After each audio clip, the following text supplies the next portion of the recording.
One of the most, can I call it annoying, conversations and debates in this industry is glue.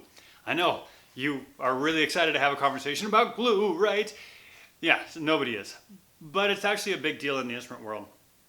Because on these instruments we want to affect some change. We want to do two things. One, I want to be able to repair the instrument. And two, I want to make sure that I am repairing only the things that need to be repaired. And glue can make a big difference in that.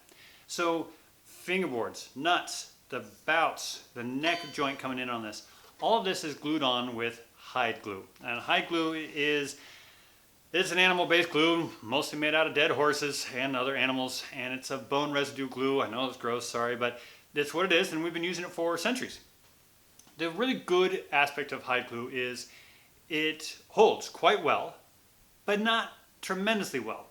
And by that I mean, when you need hide glue to separate and you need that joint to come apart, it will come apart. It takes a lot of energy to get it to come apart, but you can make it happen.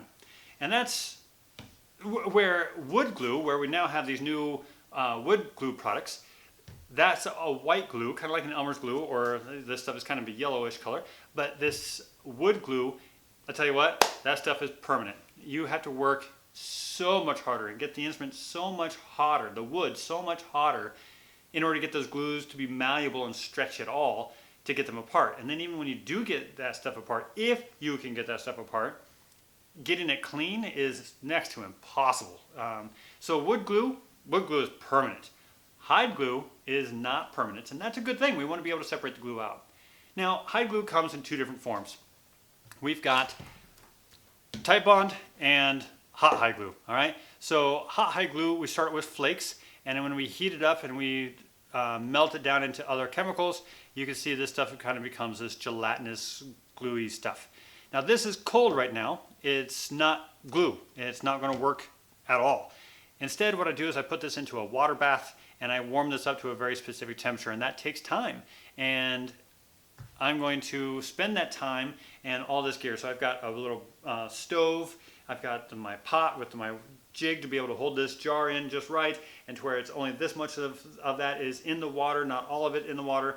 And I've got my thermometer in there to make sure that it's just the right temperature. And then when it is the right temperature, I start to use it. And for a lot of applications, I go to the hassle of using hot hide glue. But the working time, how much time I have between it's hot, get it on the instrument, get it together, is really short. It's well under 5 minutes. Most of the time, I find it's under 4 minutes. So you've got to be set, completely ready to go. The pressure's on. Once you start gluing, baby, you got to get that thing together exactly the way you want it. Otherwise, that glue is going to start setting up on you. And that's stressful, quite frankly. Titebond has this stuff, which is hide glue, and it has another chemical inside of it to keep it malleable, so I don't have to work with it hot. That does two things. One, makes the glue a whole lot easier to use, and that's why I'm sending it to you in class, and why I think it's probably the best glue you can have. It's the best glue you can have out here right now. It's workable. There's no learning curve to it whatsoever. The downside to it is it has a slightly higher hold tension on it, so it doesn't let loose quite as easily. Is that a bad thing? Depends on who you ask.